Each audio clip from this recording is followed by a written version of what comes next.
Hello बच्चों। तो चलिए इस प्रश्न को पढ़ते हैं। a बराबर आव्यूह 0 1 -1 4 -3 4 3 -3 4 के लिए सत्यापित कीजिए कि a स्क्वायर बराबर i।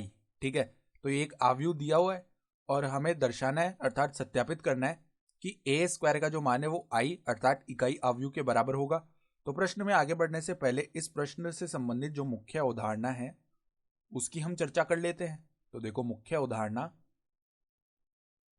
दो आव्यूहों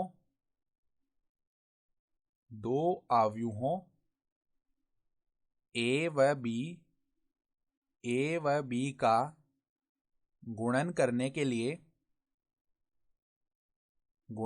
लिए देखो हम क्या करते हैं। गुणन करने के लिए ए की पंक्तियों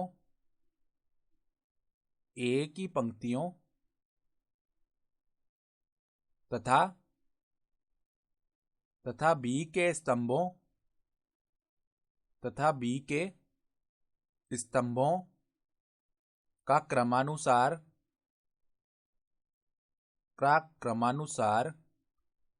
गुणनफल कर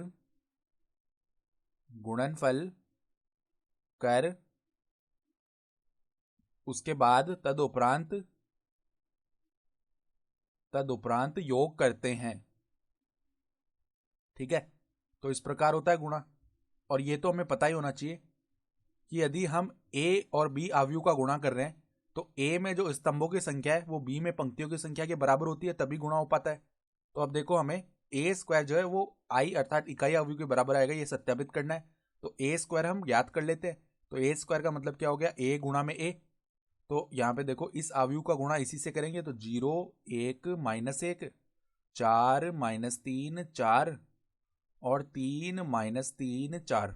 ठीक है, ये तो a है और इसके गुणा में वापस a ही लिखना है हमें।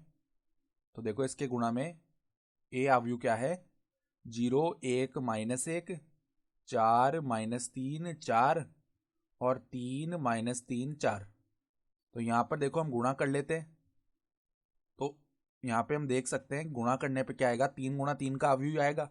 तो पहले 0 किससे गुणा होगा, 0 से। पहली पंक्ति को पहले स्तंभ से गुणा करते हैं। तो 0 0 से गुणा होगा तो 0 आ गया। प्लस में देखो 1 गुणा होगा 4 से, तो प्लस में क्या आ जाएगा, 4। फिर -1 गुणा होगा 3 से तो माइनस का 3। फिर देखो, पहली पंक्ति दूसरे स्तंभ से गुणा होगी तो 0 गुणा होगा 1 से तो 0। 1 गुणा होगा -3 से तो माइनस का 3। फिर -1 गुणा होगा -3 से तो प्लस का 3। ठीक है, फिर देखो 0 गुणा होगा -1 से तो 0। फिर 1 गुणा होगा 4 से तो प्लस में 4। फिर -1 गुणा होगा 4 से तो माइनस का 4। इसी प्रकार गुणा करते हैं तो 4 गुणा होगा 0 से 0। फिर -3 गुणा होगा 4 से माइनस का 12। फिर 4 गुणा होगा 3 से तो प्लस का 12। ठीक है, फिर देखो 4 गुणा होगा 1 से तो 4। -3 गुणा होगा -3 से तो प्लस का 9। फिर 4 गुणा होगा -12 से तो माइनस का 12। ठीक है, फिर देखो 4 गुणा होगा -1 से तो माइनस का 4। -3 गुणा होगा 4 से माइनस का 12। फिर 4 गुणा होगा किससे, 4 से तो 16। ठीक है, फिर देखो 3 गुणा होगा 0 से तो 0। -3 गुणा होगा 4 से तो माइनस का 12। फिर 4 गुणा होगा 3 से प्लस का 12। ठीक है, फिर 3 गुणा होगा 1 से तो 3। -3 गुणा होगा -3 से तो प्लस का 9। फिर 4 गुणा होगा -3 से तो माइनस का 12। फिर देखो 3 गुणा होगा -3 से तो माइनस का 3। ठीक है, -3 गुणा होगा 4 से माइनस का 12 और 4 गुणा होगा 4 से तो प्लस का 16। इस प्रकार होंगे गुणा।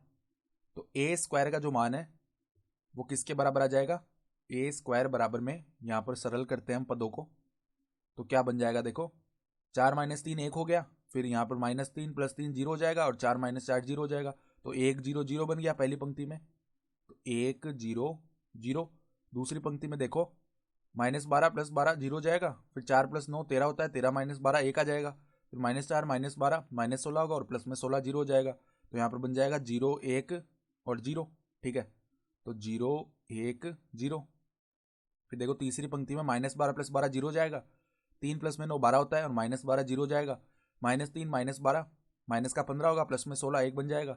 तो तीसरी पंक्ति में बन गया 0 0 1। ठीक है, तो ये इकाई आव्यूह के बराबर आ गया, बराबर में आई। तो हम क्या बोल सकते हैं, अतः ए स्क्वायर का मान किसके बराबर आ रहा है, आई के बराबर। और यही हमें सत्यापित भी करना था। तो आशा करता हूँ कि आपको ये प्रश्न समझ में आया होगा। धन्यवाद।